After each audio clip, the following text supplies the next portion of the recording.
As I said recently, in the last year, Palau, P-A-L-A-U, Nauru is N-A-U-R-U, and Tuvalu, T-U-V-A-L-U, they joined the other side. But apart from the United States, Israel, Federated States of Micronesia, Marshall Islands, Nauru, Tuvalu, and Palau, that's it. That's it. There's a compelling, we'll call a new expression, it's against Broad. There's a compelling consensus supporting the two-state settlement, adamantly opposed by Israel, the United States, and its and whatever those other countries. Okay, that's the as I said, there are areas of legitimate disagreement within the framework, which we shouldn't forget that there's a broad consensus for resolving the conflict, which the United States and Israel have steadfastly prevented from realizing its objective, namely to resolve the conflict peacefully and with justice to all sides. Now, there's a large body of disagreement and controversy about the Israel-Palestine conflict, which, to my thinking, is completely contrived. It's fabricated.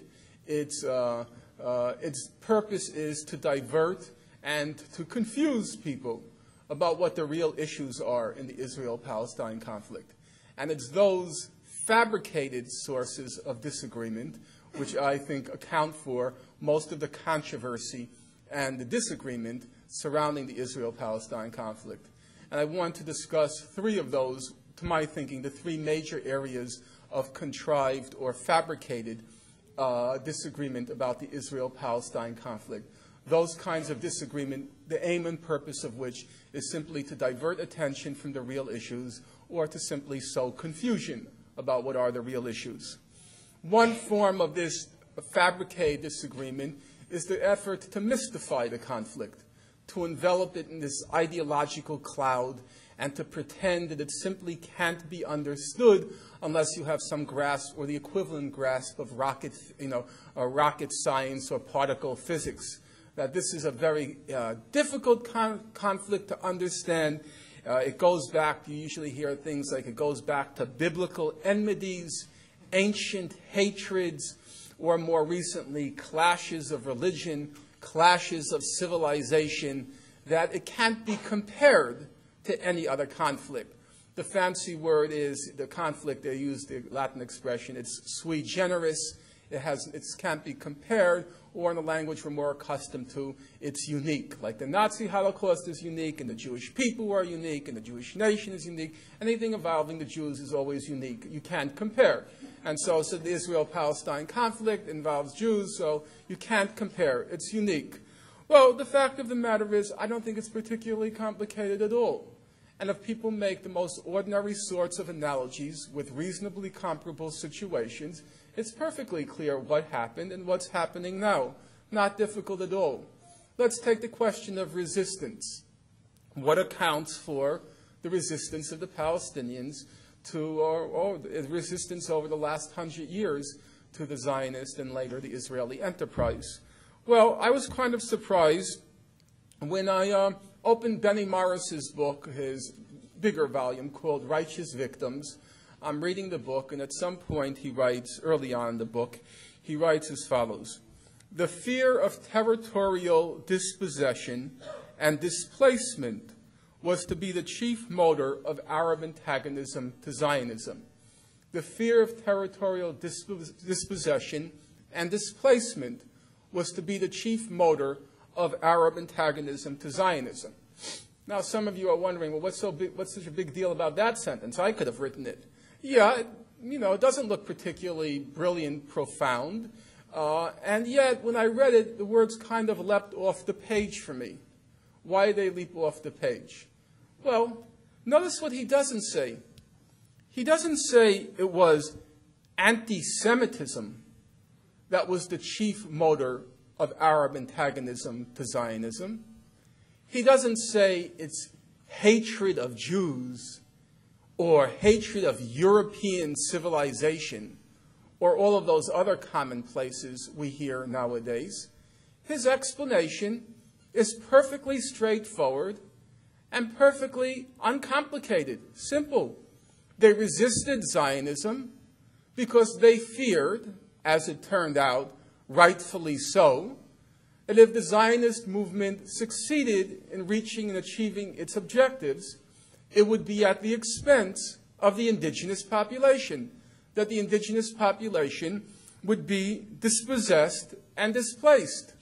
Not very complicated, perfectly analogous to what happened in North America. Let's take an obvious example. Let's say somebody's writing a history book on Native American resistance to Euro-American encroachment. And the resistance was very bloody. We shouldn't kid ourselves about that. The Native Americans, they killed men, women, children, infants. It was brutal. No question about that. We don't want to be politically correct. It was very brutal. It was brutal on the Euro-American side also, but we shouldn't be blinded to the fact it was also very brutal on the, what you call first, what's the expression used, first peoples. It was very brutal on the Native American side. You know, someone like the president and also historian Theodore Roosevelt, he writes in his book, it was a multi-volume history, The Winning of the West, he said sometimes, you know, the frontiersmen, they descended to the levels of savagery of the Native Americans. Yeah, well, it was more than sometimes. It was most of the time. But it was savage in all sides, and we shouldn't kid ourselves about that. Okay, it was brutal. But how would we react if we opened up a history book and a historian tried to explain the Native American resistance, often brutal, by saying that they were motivated by anti-Europeanism or anti-whiteism or anti-Christianism? Well, you would laugh. You don't need to conjure up profound cosmic explanations about why the Native Americans resisted. The answer is right there. It's staring you in the face. They resisted because they understood that they would, if the Euro-American enterprise succeeded, it would result in their, to now use Benny Morris's terms, their territorial displacement and dispossession. Not very complicated, I don't think. The second source, or fabricated source, of the conflict over the Israel-Palestine conflict, the fabricated disagreement, is playing the Holocaust card, the dragging in of the Nazi Holocaust to somehow provide justification or a rationale for what Israel is doing. That card only first began to be played, I should say, in the Western world. It only first began to be played after the June 1967 war. Israel, from early on, tried to play that card, but Israel was just a backwater before 1967, and nobody paid much attention to its efforts to kind of demonize the Palestinians and demonize all criticism of Israel as emanating from anti-Semitism and being equivalent to supporting the Holocaust. The Holocaust card, as I said, only first began to be played after the June 1967 war, and the main thrust of that effort was to insist on the uniqueness of the Nazi Holocaust, the uniqueness of the suffering that Jews endured during World War II, and the argument, the unstated but plainly intended argument was that because Jews suffered uniquely during World War II, that they were entitled to unique moral dispensations now, that you can't hold Israel and Jews to the same moral standards as other people because they suffered uniquely during the Nazi Holocaust. There's a lot to be said on that topic. I'm not sure if now is the time to go into it, but it's important to keep in mind that it was sheer political manipulation of the Nazi Holocaust. Nazi Holocaust figured barely at all in American Jewish life before 1967, and it figured not at all in American life generally after 1967, before 67, for straightforward political reasons. After World War II, the United States enters into a major political alliance with West Germany, the pillar of American power in Europe. And West Germany was staffed, apart from some window-dressing people like Konrad Adenauer, who was an anti-fascist, apart from people like Adenauer, the whole German government was staffed with ex-Nazis, for obvious reasons. Germany was divided into two. If you were on the left, you went to East Germany. If you were on the right, you stayed in West Germany. And so the whole West German bureaucracy and the legal profession and medical profession was all ex-Nazis. And you couldn't talk about the Nazi Holocaust because then you were accused of undermining the U.S.-West German alliance and playing into the hands of the communists. Because it did happen that communists didn't like Nazis for good reasons. Hitler killed 30 million, about 20 to 30 million Russians. The war was very brutal on the Eastern Front, very different than what it was in the Western Front. And Nazis didn't like. The communists didn't like Nazis, and they didn't like the West German government because it was staffed with lots of ex-Nazis, mostly ex-Nazis. And also, and there's no question they played that card, the communists, the Soviet government and the communists, that the United States has entered into alliance with Nazis. And so when they played that card, they talked about the Nazi Holocaust, the extermination of the Jews. And because the communists talked about it, those who wanted to distance themselves from the communists and show they're loyal Americans, they didn't talk about it. And there was no discussion at all of the Nazi Holocaust in American life. There are many examples I can give later if people want me to give. I can provide lots of documentary evidence on that score. Just as a matter of record, and it's an interesting point, before June 1967, in the whole English language, there were only 2 scholarly studies in the Nazi Holocaust, just 2. There was a fellow, Gerald Reitlinger, who wrote a book on the Nazi SS, and there was Raoul Hilberg's The Destruction of the European Jews. That was the beginning, and that was the end. When you look at Hannah Arendt's Eichmann in Jerusalem, and you look in her bibliography at the end, she writes Eichmann in Jerusalem around 1963. She can only find 2 works in the English language. The conservative estimate now is that there are 10,000 studies in the Nazi Holocaust. Things have changed rather dramatically for political reasons, I think, more than any other. It didn't figure at all in American life. The Nazi Holocaust, as I said, I can give lots of illustrations, but I won't belabor that point right now. And it's also interesting to point out that Israel didn't figure at all, I won't say at all in American Jewish life, but it certainly was at the very bottom of the priorities. If you opened up mainstream Jewish magazines from back then, representing mainstream establishment opinion, like the Commentary magazine, Commentary is sort of like the right end of the political spectrum, and Dissent magazine is on the left end of the mainstream spectrum. Woody Allen had that joke, which some of you may know, that if Dissent magazine, which is in the left end, ever merged with Commentary magazine, which is the right end, you'd get dysentery. Which was clever.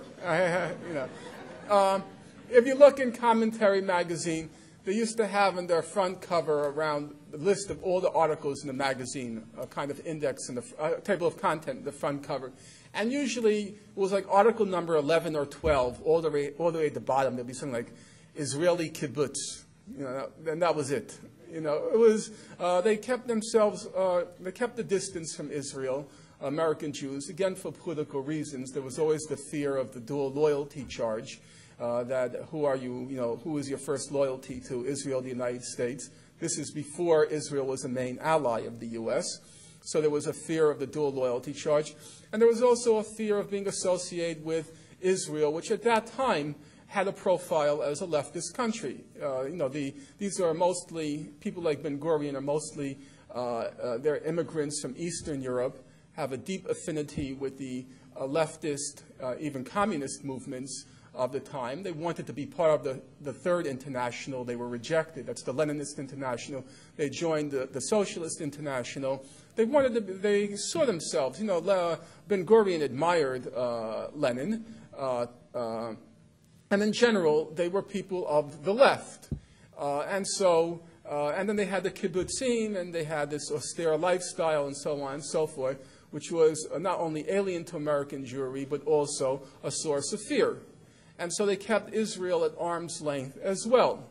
It's one of the paradoxes which always, at least it strikes me as a paradox, that not only, as I said, was the Nazi Holocaust not a part of American Jewish life, but neither was Israel. The only two people I could find, I went through the record fairly carefully, the only two people I could find who had any public identification with Israel in the early 1950s, the only two I could find were Noam Chomsky and Hannah Arendt. And Noam Chomsky and Hannah Arendt became the main enemies of the Jewish establishment after 1967. But they were the only ones who had a public identification with Israel. You go back, I read all the memoirs of what were called the New York intellectuals, mostly Jewish intellectuals who were very articulate and involved in political life. Editor of Commentary magazine, this fellow named Norman Podhoretz, editor of Dissent magazine, Irving Howe. Even take the person I'm currently writing on, Alan Dershowitz. If you look in his memoir, he says, I never talked to, he grew up in an Orthodox Jewish neighborhood, Borough Park in Brooklyn, actually 8 blocks away from where I lived. He was on 48th Street and 16th Avenue. I was on 40th Street and 16th Avenue. It's an Orthodox Jewish neighborhood. He said, growing up, we never talked about the Holocaust. Never. It was just never a subject. And he talks about his first involvement with Israel comes in 1967. He's pretty straightforward about that. And that's a typical profile. That's why I think it's a mistake. I'll make the political point now. I think it's a mistake for people to think that American Jewish loyalties of the Jewish establishment with Israel has much to do with ethnic loyalties. I don't think that's true at all.